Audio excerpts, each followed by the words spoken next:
Mark Zuckerberg and British MP Damian Collins have been stuck in a tug-of-war for 2 months now, and neither wants to give in. Collins, a Conservative Member of Parliament representing Folkestone and Hythe since 2010, wants the Facebook CEO to answer questions on the Cambridge Analytica data scandal. Zuckerberg? Well, he's not so keen.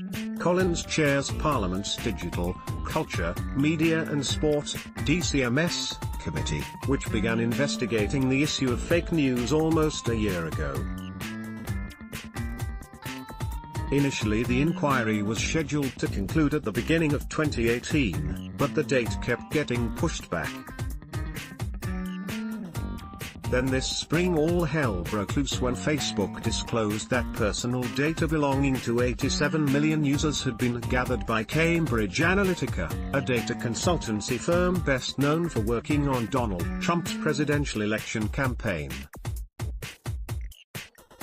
Almost immediately, Collins wrote to Zuckerberg asking him to give evidence to the committee.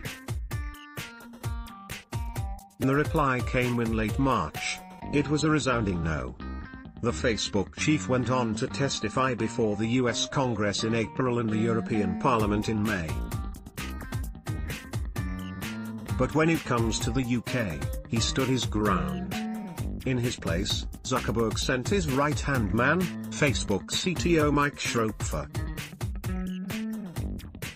But Schroepfer's answers didn't satisfy the committee. I can't believe there are things of importance Mark Zuckerberg doesn't know. In May, Collins again asked Zuckerberg to appear, offering to conduct the session via video link if necessary. If Zuckerberg refused to be questioned, Collins said he'd look into issuing a formal summons that would legally compel the CEO to appear before Parliament the next time he entered the UK. In his latest letter to Facebook, dated May 21, Collins reiterated the importance of Zuckerberg answering the committee's questions. The letter states, "If Mark Zuckerberg truly recognizes the seriousness of these issues as they say they do, we would expect that he would want to appear in front of the committee and answer questions that are of concern not only to Parliament, but Facebook's tens of millions of users in this country." He asked Facebook to respond by this coming Monday, June 4. Ahead of that deadline, CNET sat down with Collins at his Westminster office to find out why Zuckerberg owes it to the UK to appear before the committee and just how serious he is about issuing that formal summons. The following interview has been edited and condensed for clarity. CNET: what was your takeaway from the European Parliament session? Collins: it was a slightly farcical situation, where the MEPs didn't have very long to question him. The format led to the time spent asking questions being longer than the time spent answering them, and Mark Zuckerberg was able to avoid answering really any questions that would have been helpful. At the end of the session we didn't know anything new, and I think that was why it was such a wasted opportunity. Of the points that were raised within the room by MEPs, members of the European Parliament, what were those that resonated most closely with the questions you've put to Zuckerberg? There are a number of quite important areas that were raised and weren't quite resolved.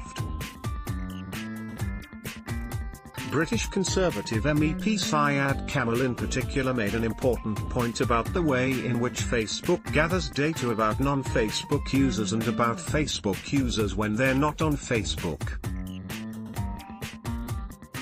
And I think it's a really legitimate question. This has just been a PR stunt, it's not been a serious exercise of him being questioned.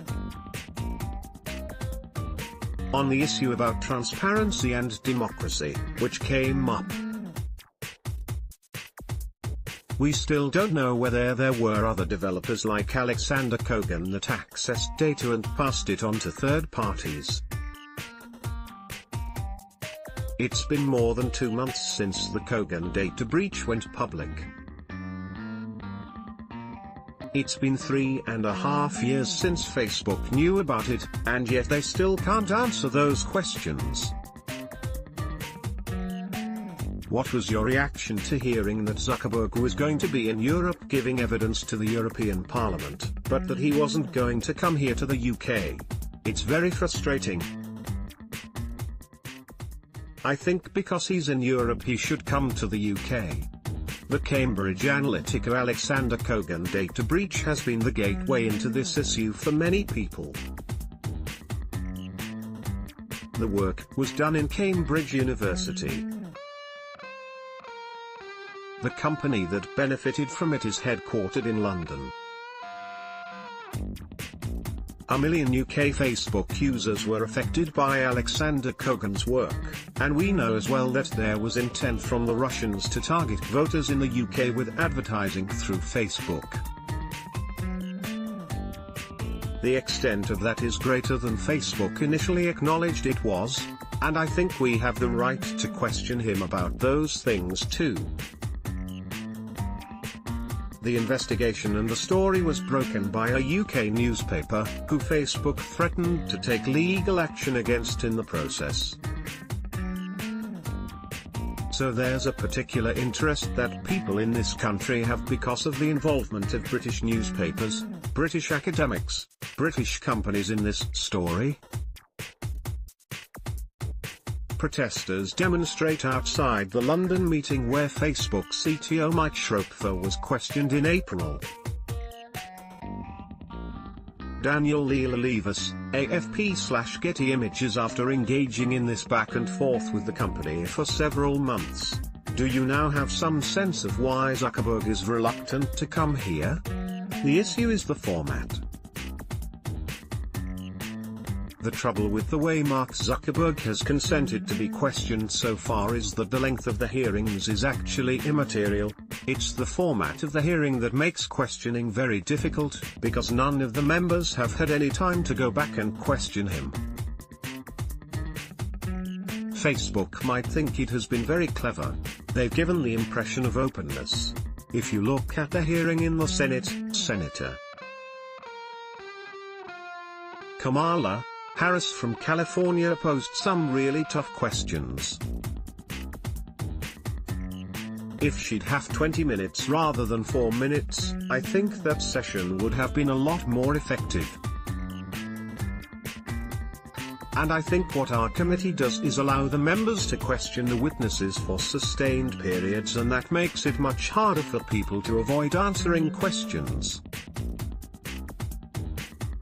But the purpose of the sessions is to try and get answers and shine a light on issues and problems. We're not looking to trip people up, we're looking to try and get to the truth. Do you think the MEPs questioning him last Tuesday shared those frustrations? Facebook might think it has been very clever.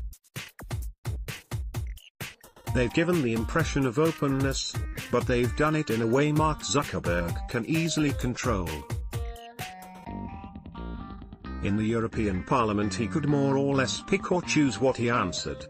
There wasn't enough time to answer the questions he was asked. And in the Senate and in Congress, if he was asked a very technical question he could just run the clock down by giving quite a long technical answer. But that's not done him any good, because the impression that's come from that is this has just been a PR stunt. It's not been a serious exercise of him being questioned. Facebook CEO Mark Zuckerberg testifies before Congress in early April. Xinhua news agency/Getty. Zuckerberg has on occasion deferred questions by saying he would follow up later. Are you confident that if he gave evidence in Parliament, he could satisfy the outstanding questions that you have? With Mark Zuckerberg, I can't believe there are things of importance he doesn't know. If he chooses not to answer the questions in the session, it might be because he doesn't know what to say rather than he doesn't know what the answer is. There are quite fundamental questions for the company about the knowledge they had about the vulnerability of user data. These concerns were widely known, and people say that the only reason the privacy settings changed in 2014 was for commercial reasons, to give Facebook proprietary control of the data. Those decisions were taken to optimize the commercial value of Facebook as an advertising platform.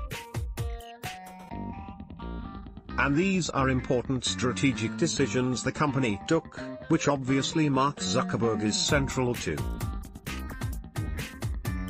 As the UK's fake news inquiry concludes, is your intention to create an ongoing dialogue with Facebook and social media companies more widely? I hope that it does. Raising these questions is in no way saying tech is a problem or we're anti-tech in any way, it's just that there should be some rules and regulations applied to this sector too, and in some ways that's part of the journey we've been on. But I think that's a debate which is being had in lots of other countries too. While we all have our different jurisdictional roles, this is a global problem and we need to think together about how we can solve that. Cambridge Analytica, everything you need to know about Facebook's data mining scandal. I hate CNET looks at how intolerance is taking over the internet.